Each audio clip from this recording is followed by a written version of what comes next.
Hola a todos, espero que se encuentren muy bien.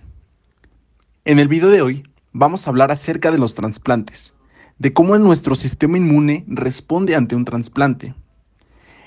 Nuestro equipo está conformado por Geraldine, Dani, Cintia y un servidor Gael. Así que sin más, comencemos. Muy bien, antes de empezar vamos a dar algunas definiciones para que sea más fácil entender este tema. Primero, un injerto autógeno es un injerto trasplantado de un sujeto a sí mismo. Un injerto sinérgico es un injerto trasplantado entre dos sujetos con una carga génica idéntica. Un aloinjerto es un injerto trasplantado entre dos sujetos con una carga génica distinta. Un senoinjerto es un injerto trasplantado entre dos sujetos de especies distintas. Y por último, aquellas moléculas reconocidas como extrañas se van a llamar aloantígenos o senoantígenos dependiendo si se trata de un aloinjerto o un senoinjerto. Muy bien, ahora pasemos a las reglas básicas de la inmunología del trasplante, que se establecieron por primera vez a partir de experimentos realizados en ratones. Y estas son: número 1. Aquellas células u órganos trasplantados entre sujetos con una carga génica idéntica nunca se van a rechazar. 2. Aquellas células u órganos trasplantados entre personas con una carga génica no idéntica siempre van a ser rechazados. 3. La descendencia de un cruce entre dos individuos de la misma especie no rechazará injertos de cualquiera de sus progenitores. 4. Un injerto obtenido de la descendencia de dos individuos de la misma especie será siempre rechazado por cualquiera de sus progenitores. Muy bien, ahora hablaremos del famosísimo MHC, o también conocido como complejo principal de histocompatibilidad. Las moléculas del MHC son las responsables de las reacciones fuertes del rechazo. Estas moléculas son los principales blancos de la respuesta inmune en contra de los aloinjertos, y este reconocimiento de aloantígenos del MHC por parte de las células T es el evento central que inicia el rechazo al trasplante.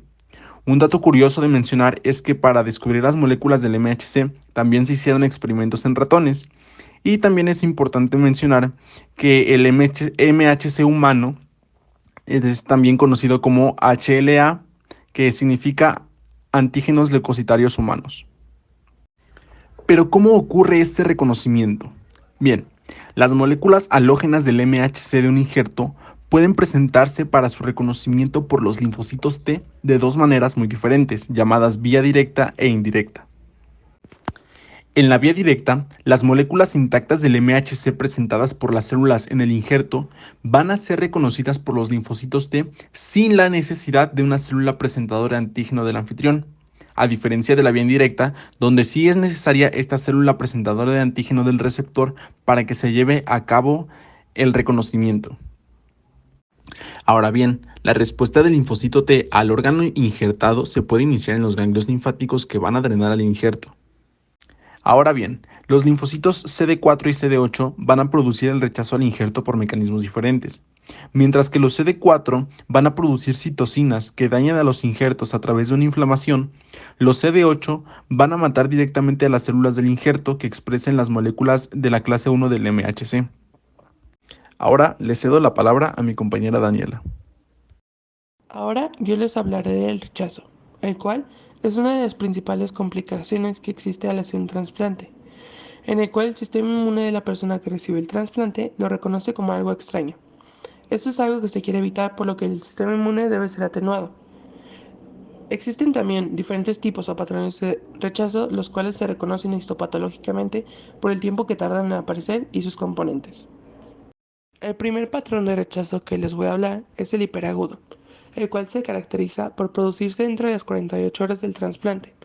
Este se debe de anticuerpos previos fijadores del complemento contra antígenos al injerto, lo que significa que hubo una sensibilización previa.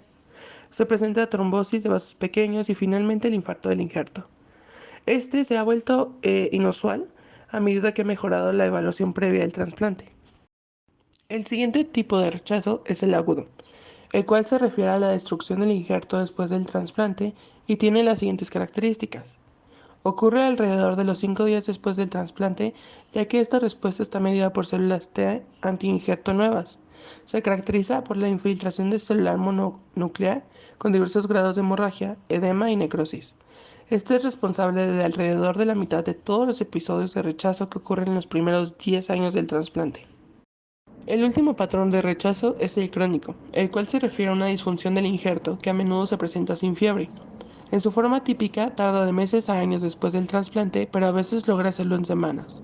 Se da por múltiples causas, como es el rechazo temprano o tardío, mediado por anticuerpos, la isquemia cerca del procedimiento y la lesión por reperfusión, la toxicidad farmacológica, la infección y factores vasculares. Estos se caracterizan por la proliferación de neoíntima que consta de células de músculo liso y matriz extracelular, lo que se refiere a la aterosclerosis del trasplante. Son responsables de la oclusión gradual con finalmente la oclusión de los vasos, lo que da lugar a una isquemia en parches y la fibrosis del injerto. Por la parte del rechazo es todo. Los dejo con mis compañeros. Los órganos se pueden obtener de donantes vivos, los cuales pueden estar relacionados genéticamente con el receptor o no. Sin embargo, se recomienda que los donantes tengan relación familiar con el receptor, ya que esto reducirá la incidencia y la gravedad de los episodios de rechazo, además de que entre hermanos hay más probabilidad de que tengan un MHC idéntico.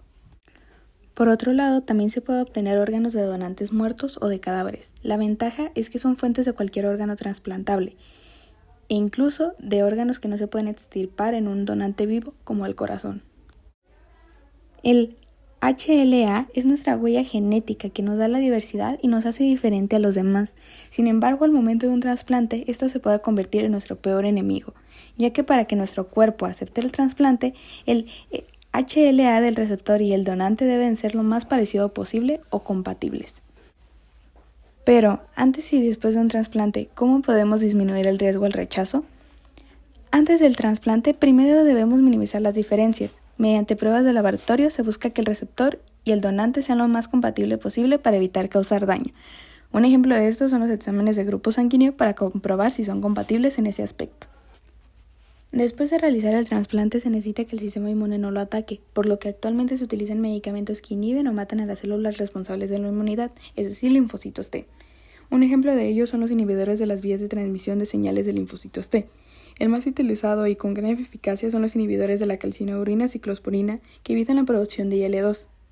Este maravilloso medicamento fue introducido en 1983 y desde ese momento se observó un aumento considerable en la supervivencia de los trasplantados. Otro tipo de medicamentos frecuentemente utilizados son los antiinflamatorios, que modulan la respuesta inmune a través de la secreción y bloqueo de citocinas inflamatorias. Estos sirven para disminuir el daño colateral al injerto. Un ejemplo de ello son los corticoides.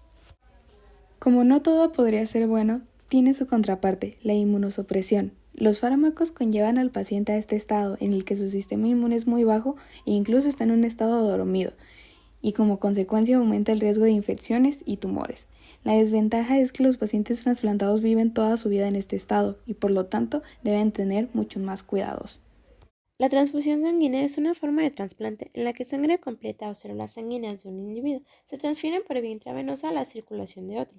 A menudo se utiliza para reponer la sangre perdida por hemorragia o para corregir defectos por producción inadecuada de células sanguíneas. Sin embargo, la principal barrera es la respuesta inmunitaria a las moléculas de superficie celular, que difieren entre las personas, por lo que el sistema de antígenos más importante para la transfusión es el sistema ADO. Estos son glúcidos de superficie celular que sintetizan enzimas glucosiltransferasas polimórficas en función del alelo heredado de un gen en el cromosoma 9, el cual tiene 3 variantes, A, B y U. Por lo tanto, tendremos los tipos sanguíneos O, A, B y AB. Resulta importante mencionar que quienes expresan un antígeno de los grupos sanguíneos A o B particular toleran este antígeno, pero quienes no lo expresan producen anticuerpos naturales que reconocen ese antígeno. Por otro lado están los antígenos RH. Son proteínas situadas en la membrana de los eritrocitos, los cuales son codificadas por 2 genes, pero solo uno se considera, el RHD. Esto se debe a que hasta el 15% de la población tiene una alteración de este alelo, entonces las personas RH negativas no toleran el antígeno y producirán anticuerpos frente a este si se exponen a células sanguíneas positivas. Ahora bien, para la elección de un donante se considera la expresión de antígenos del grupo sanguíneo y la respuesta de anticuerpos frente a ellos, debido a que si un paciente recibe una transfusión de eritrocitos de un donante que expresa el antígeno no expresado en los eritrocitos propios, puede producir una reacción de transfusión. El trasplante de células troncales hematopoyéticas se hace habitualmente usando un inóculo de células de la médula ósea recogidas por aspiración. Actualmente, las células se obtienen a partir de sangre de donantes tras el tratamiento con factor estimulador de colonias. Al receptor se le trata antes del trasplante con quimioterapia, inmunoterapia o radiación, con la finalidad de eliminar las células de la médula y dejar un nicho para las células transferidas. Es importante mencionar que este trasplante a menudo se usa para el tratamiento de leucemias. Sin embargo, en este hay dos principales problemas: la inmunodeficiencia tras el trasplante, debido a que los receptores pueden ser incapaces de generar nuevos linfocitos y como consecuencia son proclives a infecciones y a linfomas de linfocitos B. Por otro lado, está la enfermedad del injerto contra el anfitrión. Esta se debe a una reacción de linfocitos T maduros presentes en el inóculo con los aloinjertos del anfitrión.